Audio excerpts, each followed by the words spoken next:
말씀을 가까이 하는 게 왜 중요한가? 오늘 본문 말씀을 한번 살펴보겠습니다.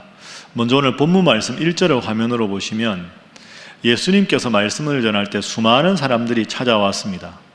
그러니 뒤에 있는 사람들이 예수님이 안 보일 게 아닙니까? 그래서 예수님께서 바닷가에서 가르치실 때 무리가 많은 것을 보시고 배를 타시고 조금 육지를 벗어나셨습니다. 그러면 바다 조금 지나면 육지에 있는 뒤에 있는 사람들이 다 예수님을 보게 되겠죠. 그러면서 예수님께서 비유로 설교를 하셨습니다. 3절 말씀에 그 비유의 내용이 나오는데요, 씨를 뿌리는 자가 뿌리러 나가는 농부가 씨를 뿌리는 씨 뿌리는 비유를 말씀을 해주셨습니다. 씨앗을 이렇게 뿌리면 밭에 뿌릴 거 아닙니까? 본문 말씀을 쭉 우리가 1절부터 9절까지 읽었는데요, 4종류의 밭이 나옵니다. 길가, 그리고 돌밭, 그리고 가시떨기, 그리고 좋은 땅, 이 4군데 밭에다가 이 씨앗을 뿌리는 겁니다. 그런데 여러분 한 가지 꼭 기억하실 게, 우리나라에서 밭농사하는 방법과 그 당시 팔레스타인의 밭농사하는 방법은 정반대입니다. 우리나라는 어떻게 합니까? 일단 그 묵은 밭을 다 쟁기질을 하든지 해가지고 다 이렇게 기경을 해서 밭을 아주 씨앗이 잘 자랄 수 있도록 다듬어 놓고 씨앗을 뿌리죠. 그런데 팔레스타인 농사법은 정반대로 합니다. 일단은 씨앗을 그냥 아무데나 흙 뿌리는 겁니다. 그렇게 다 뿌려놓고 그 다음에 거기다가 밭일을 해서 밭을 만드는 거죠. 그러다 보니까 처음에 씨앗을 뿌릴 때 길가에도 떨어지고 돌밭에도 떨어지고 가시떨기에도 떨어지고 좋은 땅에도 떨어지고 그 다음에 밭을 만든다 하는 겁니다. 이 씨앗이 뭘 비유할까요? 이 씨앗은 하나님의 말씀. 그럼 씨앗이 심겨진 밭은 이 말씀을 받는 우리의 마음입니다. 그러니까 씨앗을 밭에 뿌린다 하는 것은 지금 제가 여러분들에게 하나님 말씀을 전하듯이 하나님 말씀을 내 마음에 받는다, 이렇게 볼 수도 있고, 누군가에게 하나님의 말씀을 전한다, 이렇게도 볼 수가 있습니다. 4종류의 밭이 나옵니다. 이걸 간단하게 한번 알아볼까요? 첫 번째 밭은 길가입니다. 여러분, 길가에 씨앗을 뿌리면 어떻게 될까요? 당장 길가에 보고 새들이 와서 먹어버립니다.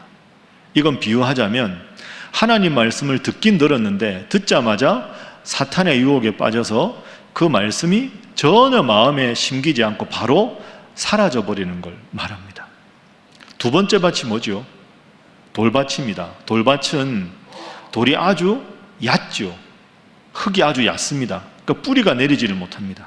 그러니까 하나님 말씀을 받을 때는 기쁘게 받는데 받은 다음에 믿음의 뿌리가 얕고 없습니다. 그러니까 하나님 말씀을 듣긴 했는데 어려운 일을 만나면 금세 뿌리를 못 내리는 씨앗처럼 내 마음에 자리 잡지 못하는 것, 그게 두 번째 돌밭에 심겨진 씨앗입니다. 세 번째는 가시떨기에 떨어진 씨앗입니다. 가시떨기는 그래도 뿌리를 내리고 조금 자라는데 이 위에 있는 가시가 기운을 막아서 더 이상 자라지를 못합니다. 이건 비유하자면 하나님 말씀을 우리가 들어서 내가 하나님 말씀대로 살려고 하는 의지와 노력은 있는데, 그러다가 내가 큰 유혹이 있거나 아니면 염려가 있거나 불안한 마음이 있으면 그게 점점 커져서 이 말씀이 제대로 열매를 맺지 못하는 걸 말합니다. 마지막으로 좋은 땅에 떨어진 씨앗은 30배, 60배, 100배 결실을 하는 그런 씨가 된다 하는 거죠. 그래서 오늘 본문은 3가지 아주 중요한 질문을 우리에게 던지고 있습니다. 이 질문에 대해서 여러분들은 어떻게 대답할 수 있을까? 그런 마음으로 이 3가지 질문을 한번 살펴보겠습니다. 자, 3가지 중요한 질문 중에 첫 번째 질문은 바로 이것입니다. 나는 하나님의 말씀을 얼마나 듣고 있는가 하는 겁니다. 한번 따라해 보시죠. 나는 말씀을 얼마나 듣고 있는가? 여러분 마음으로 대답해 보십시오. 여러분 일주일 동안에 하나님 말씀을 얼마나 읽고 얼마나 들으십니까? 시간으로 하면 몇 시간 정도 하나님 말씀을 읽거나 듣는다고 생각하십니까? 요즘은 흔히 소리의 홍수 시대입니다. 온갖 우리가 귀가 열려가 있으면 온갖 소리가 들립니다. 우리의 귀가 열려 있으니까 모든 소리를 다 듣게 되는데, 어차피 들어야 되는 소리라면 우리에게 가장 절실하고 가장 가치 있는 소리가 어떤 소리일까요? 바로 하나님의 말씀인 줄로 믿습니다. 지난주에 우리가 설교 시간을 통해서 말씀을 들었죠. 예수님께서 광야로 나가셔서 마귀에게 시험을 받으셨습니다. 성령에게 이끌려 광야로 나가셨습니다. 마귀의 세 가지 유혹을 예수님께서 뭘로 이기셨습니까? 말씀으로 이기셨죠. 성령에게 이끌려서 말씀으로 이기셨다. 그래서 성령이 함께하는 것은 말씀이 함께하는 것이고, 성령의 충만이 말씀의 충만이다. 그러니까 여러분, 말씀을 우리가 열심히 들어야 우리가 영이 건강해집니다. 우리의 영이 건강해져야 우리의 지성, 의지, 감정에 해당되는 혼이 건강해지고, 그래야 우리의 육체가 건강해지는 것이죠. 그러니까 말씀을 열심히 들어야 우리가 믿음이 자라나고 우리가 하나님 앞에서 건강한 생활을 할 수가 있습니다. 자, 여러분, 이 요절을 꼭 한번 기억해 보십시오.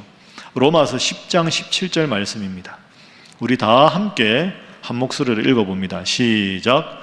그러므로 믿음은 들음에서 나며 들음은 그리스도의 말씀으로 말미암았느니라. 아멘.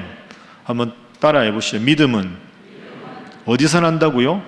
들음에서 납니다. 그러니까 말씀을 열심히 듣고 말씀을 열심히 읽어야 우리의 믿음이 자라난다는 거죠.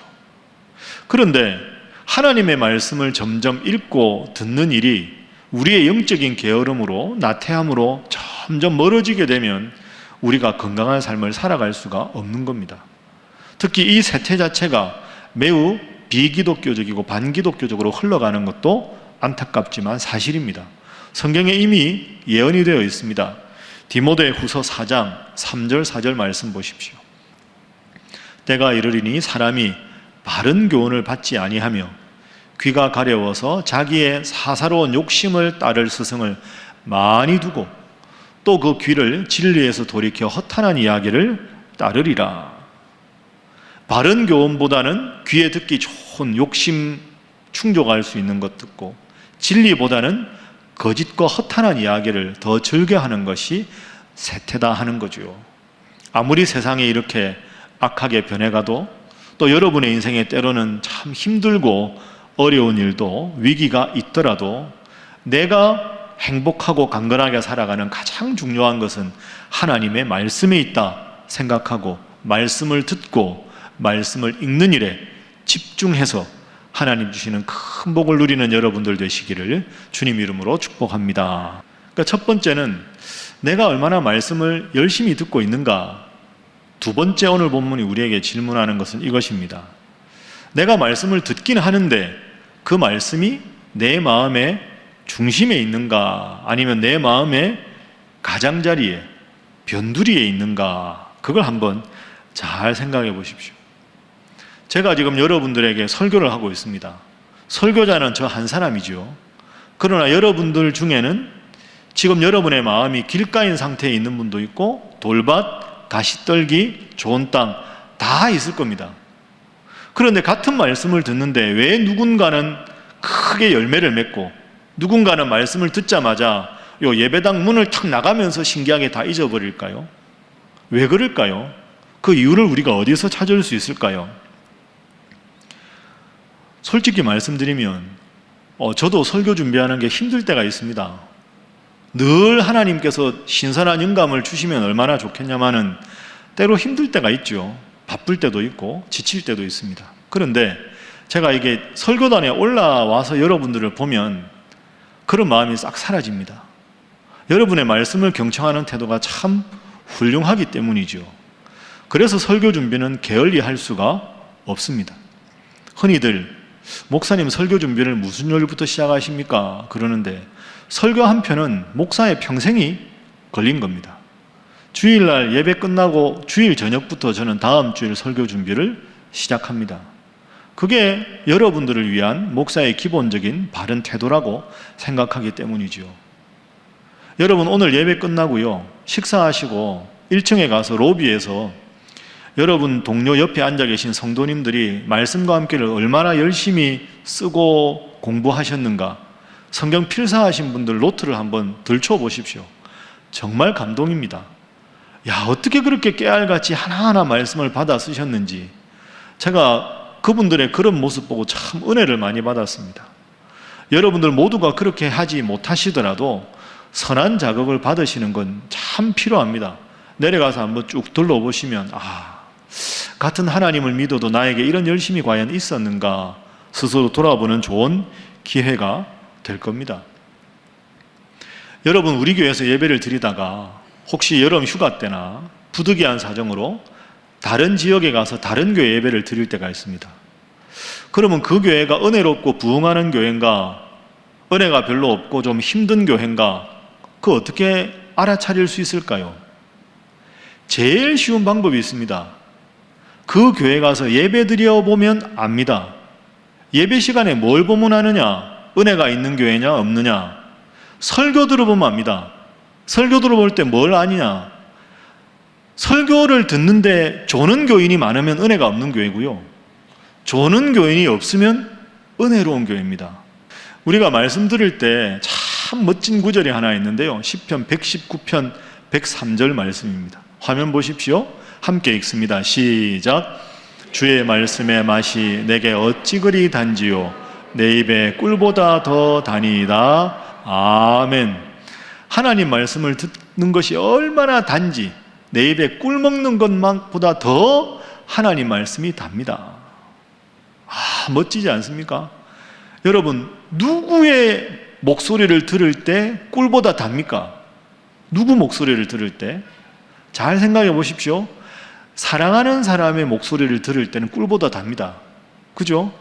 내가 사랑하는 사람과 대화하면 하루 종일해도 전혀 실증나지 않습니다. 그러니까 꿀보다 단다는 말은 내가 그를 사랑하면 그런 마음이 생기는 거죠. 그럼 이걸 설교에 적용해 볼까요? 여러분이 하나님 말씀을 듣는데 졸립지 않다. 그건 하나님 말씀이 달게 느껴지기 때문입니다. 왜 하나님 말씀이 달게 느껴질까요? 여러분이 하나님을 향한 사랑하는 마음이 여러분 마음속에 있기 때문입니다. 여러분, 예배 많이 드리고 성경 열심히 읽는다고 꼭 훌륭한 기독교인인 것은 아닙니다. 그렇지만 훌륭한 기독교인은 예배를 열심히 드리고 열심히 말씀을 읽습니다. 그게 맞는 거죠. 이제 코로나19가 거의 끝나가고 일상이 회복되고 있습니다. 그래서 이제는 다음 달부터 이제 오후 예배도 시작하고, 여러분 그동안에 코로나로 못했던 프로그램도 하나하나 이제 회복되기 시작합니다. 그러다 보니 혹시 이런 마음 드십니까? 코로나 때는 편해서 좋았는데, 그냥 인터넷으로 한번 예배 드리고 참 좋았는데, 웃으셨죠? 여러분, 웃으시면 안 됩니다. 하나님께서 혹시 웃으시는 여러분 보고 너도 그때가 좋았다, 열심히 할 때. 지금은 아니다, 이렇게 말씀하시면 어떻게 하겠습니까? 내가 지금 영적으로 얼마나 하나님 앞에 열심히 있는가, 하나님 말씀에 대해서 얼마나 열심히 사모하는가, 우리가 깊이 이것을 물어야 합니다. 이 질문도 한번 여러분 생각을 해보십시오. 같은 말씀인데 왜 누구의 마음은 돌밭이고 누구의 마음은 좋은 밭일까요? 이 두 가지를 나누는 기준이 있어야 될 거 아닙니까? 하나님 말씀이 여러분 어느 날은 잘 들리고 어느 날은 잘 안 들릴 때가 있죠. 왜 그럴까요? 그 이유가 있습니다. 자, 꼭 기억하십시오. 한번 저를 따라해 보실까요? 내 마음 중심에 내가 아니라 말씀이 있어야 한다. 여러분 믿습니까? 이게 매우 중요합니다. 씨앗은 다 같은 씨앗입니다.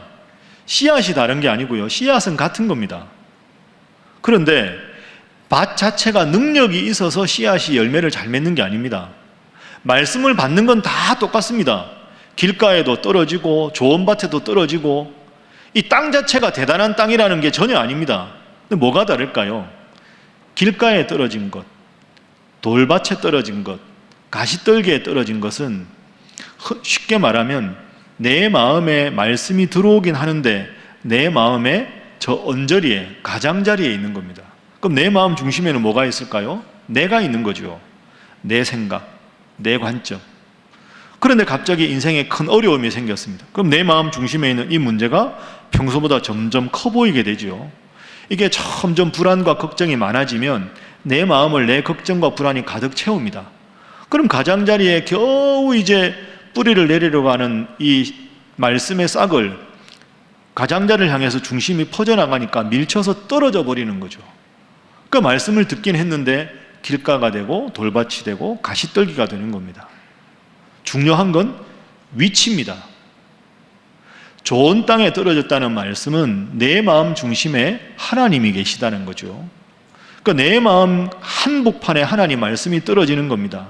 그러니까 이 말씀이 한복판에 떨어져서 하나님 말씀이 나를 지배하는 삶을 점점 확대해 나가면 내 마음 가장자리에 있던 불안도, 걱정도, 근심도 다 사라지게 되는 거죠. 그러니까 하나님 말씀이 온전히 지배하니까 30배, 60배, 60배, 100배 결실이 있는 겁니다. 그게 오늘 8절 말씀입니다. 자, 우리 8절 말씀 함께 읽습니다. 시작. 더러는 좋은 땅에 떨어짐에 자라 무성하여 결실하였으니 30배나 60배나 100배가 되었느니라 하시고 아멘. 마음 중심에 하나님의 말씀을 늘 사모하고 마음 중심에 하나님 말씀이 열매를 맺을 수 있도록 늘 말씀 중심으로 살아가셔서 여러분이 이 땅에 살아가면서 30배, 60배, 100배 형통한 삶을 살아가기를 주님 이름으로 축복합니다. 마지막 질문입니다. 그죠? 말씀을 얼마나 듣는가? 내 마음의 중심에 말씀이 위치하는가? 세 번째는 그 말씀이 내 삶에서 어떤 결실을 맺고 있는가 하는 겁니다. 네 종류의 밭이라고 말씀드렸습니다. 길가에 떨어졌는데도 열매를 못 맺고, 돌밭도 마찬가지고 가시떨기에 심겨진 씨앗도 마찬가지입니다. 딱 하나, 마지막 한 종류, 좋은 땅에 떨어진 씨앗만 열매를 맺었습니다. 그럼 4개 중에서 하나 아닙니까? 4분의 1만 열매를 맺습니다. 그러면 적은가요? 아니죠. 4분의 1인데 이게 최소한 30배, 어지간하면 60배, 좋으면 100배의 결실을 맺었습니다. 훨씬 더 풍요로운 삶을 살게 된 거죠.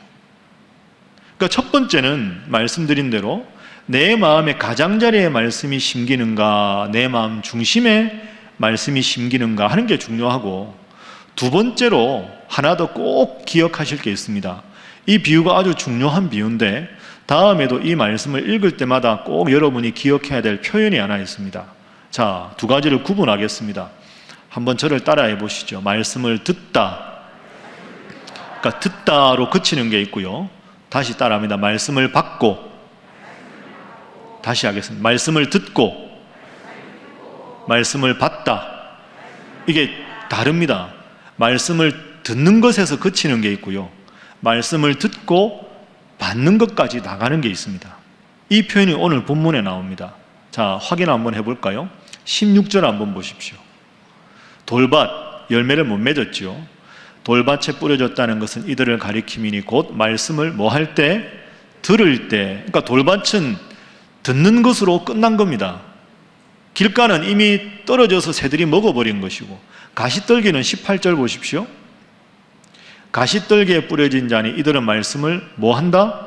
듣기는 하되. 여기서 끝난 겁니다. 그럼 좋은 땅은 어떻게 다를까요? 20절 한번 보십시오. 20절. 자, 함께 읽습니다. 시작.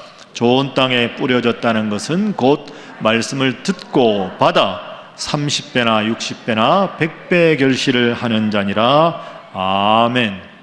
따라합니다. 듣고 받아. 이 받아가 중요합니다. 받았다. 이게 좋은 땅에만 있는 겁니다. 말씀을 들었습니다. 그죠? 그럼 받았다는 게 뭘까요? 이 받았다라는 단어는 원문으로 그대로 해석하면 영접한다, 기꺼이 환영한다 이런 뜻입니다. 이 단어가 쓰여진 용례를 하나 예를 들어보면 사도행전 15장 4절인데요. 화면 보시면 사도 바울이 예루살렘에 갔을 때, 예루살렘에 가니까 교회와 사도와 장로들에게 환영, 영접을 받았다 이런 뜻입니다. 여러분 집에 손님이 왔다고 생각해 보십시오. 좋은 손님이 오면 어디를 안내합니까? 거실에 앉아도 제일 좋은 자리 중앙에 손님을 앉게 합니다. 그게 환영한다는 말의 뜻입니다.